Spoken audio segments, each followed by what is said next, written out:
Alright, so y'all know me as the music guy, Kalvonix, best rapper alive, probably, in your mind, probably.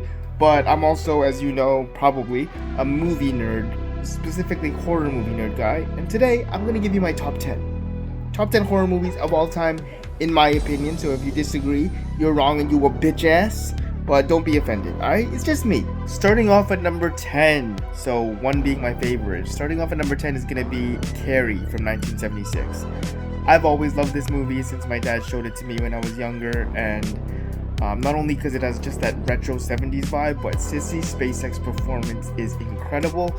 You spend most of the movie feeling bad for her. She's being abused by her mom and her peers at school.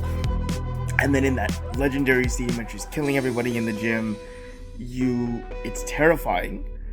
But you kind of feel for her. You're like, yeah, fucking get it, girl. But then when she kills the teacher, it's like, oof. And you kind of have this battle within you, like what's right and what's wrong and the balance between that, and it's great. At number 9 is a movie that I don't revisit too often, but it is a movie that has stuck with me.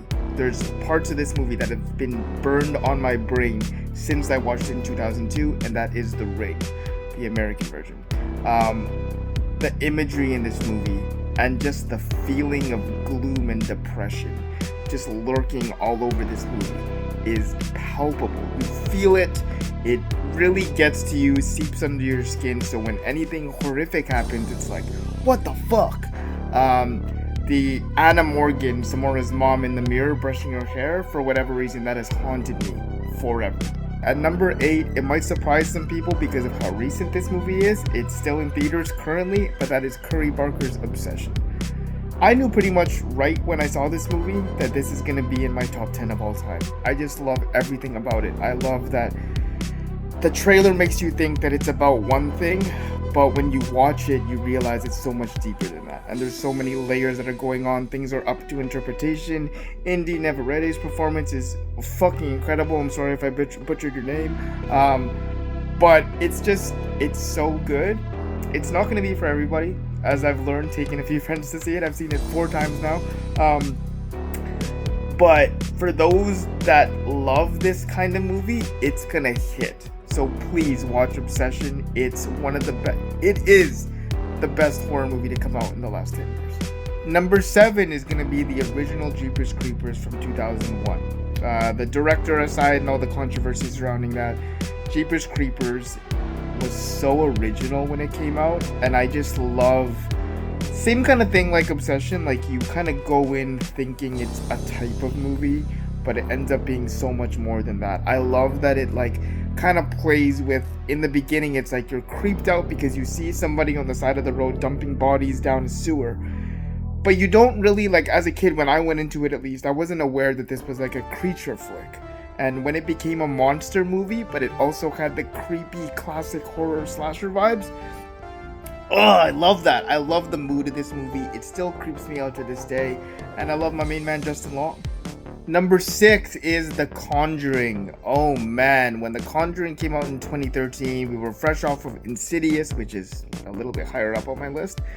And I will forever remember The Conjuring as being the movie where I was sitting in the theater and my girlfriend at the time was holding my hand, and one part when the demon threw someone across the room, she squeezed my hand so hard I literally felt like it broke. I will always have that memory, and not only because of that, but because of just how many times I've rewatched this movie with friends and enjoyed myself. It was part of just university life, just watching this late night before going into a forest at 2 a.m. or 3 a.m. It will forever be one of the scariest movies. I think The Conjuring is my generation's The Exorcist, if I'm being real. It's that good. It's terrifying. The imagery, the way it's shot, James Wan, the cinematography, it's top tier. Number 5 is Insidious. Tiptoe through the window. That'll forever be in my head. It's interesting with Insidious because most people, I think, prefer The Conjuring, but I think Insidious I watched it at the right time in my life where I was always into paranormal movies, but The Exorcist, something like The Exorcist, it's legendary, it's great, I love it, but it was too old for me to really appreciate it. I feel like I didn't really connect with it that way. And I remember hearing stories of my mom saying how The Exorcist fucked her up and she couldn't sleep and she was crying at night and all that stuff. Insidious was that for me. It was modern enough where it kept me interested, my young mind to keep me interested, but it also scared the shit out of me. And I'll always hold Insidious there as one of the scariest movies of all time in my opinion. Number 4 is a movie I will rage and love forever, and I feel like it's underrated because it was overshadowed by The Sixth Sense in 1999, but that is Stir of Echoes. Oh my god, okay? I feel like not enough people know this. It has a little bit of a cult following now, but Stir of Echoes, the reason why it scares me so much is because I am a spiritual person. I do believe in ghosts. So if you don't, fuck off or whatever. But the reason why I love Stir of Echoes and why I think it's so effective is because when I think of ghosts and if they are real, Stir of Echoes really paints it in a light where I feel like that's how ghosts would be. And that creeps me the fuck out. There are so many scenes from Stir of Echoes, like the Samantha, the ghost. Even though she's not evil, you know, she just needs help. She creeped the fuck out of me. To this day, whenever I get scared at night and I'm alone in the house, which is often, I think of Stir of Echoes. Always. Always. Masterpiece. Alright, for those who are closest to me, I feel like the top three are not going to be surprising at all. But coming out at number 3 is Scream, the original Scream. Man, this movie made me. I feel like I'm a horror fan because of Scream. When all the 5-year-olds were watching Sesame Street, I mean, I watched Sesame Street too, but when they were only watching Sesame Street and Big Comfy Couch, I was watching Drew Barrymore get butchered in her house. Well, outside in her backyard, technically. But yes, Scream is incredible. It revitalized the slasher genre. The satire was brilliant, making fun of horror movies. It just really moved horror in a way where the 90s became what it was because of Scream. And I will forever be grateful for that. The mask is legendary. The performances are legendary. What more can I say? And at number 2, the order of these might surprise some people if you're not familiar with my opinions, because I'm very loud about these two movies. But at number 2 is the original Halloween from 1978. What more can I say? It's a fucking masterpiece. The cinematography is brilliant. The use of shadow, the use of music, and just the fact that it's not a slasher movie. Like, you know, it is Michael Myers, and when people nowadays, especially people who are outside of horror, think of Michael Myers, they think of slasher. Halloween isn't that. It's so much more than that. It is just the use of music, the use of creepiness, like cinematic language. It's a slow burn, but it's brilliant. It's slower, but I never get bored. I've probably seen Halloween more than any other movie in my life. I watch it multiple times in October. I watch it multiple times throughout the year.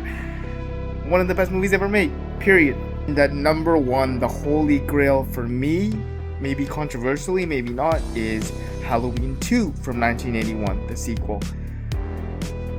The reason why I feel like for a long time I thought Halloween was my favorite, but I think it's been in the past maybe 5 years where I've realized that I think I prefer Halloween 2 because not only do I love movies where I feel like it's claustrophobic, that's why I love Black Christmas too, the original Black Christmas, but Halloween 2 just feels so claustrophobic because it is generally confined to the hospital.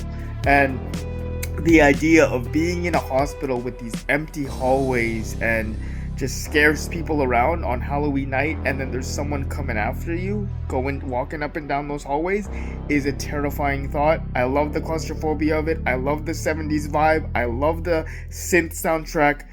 Best movie of all time for me. So, yeah.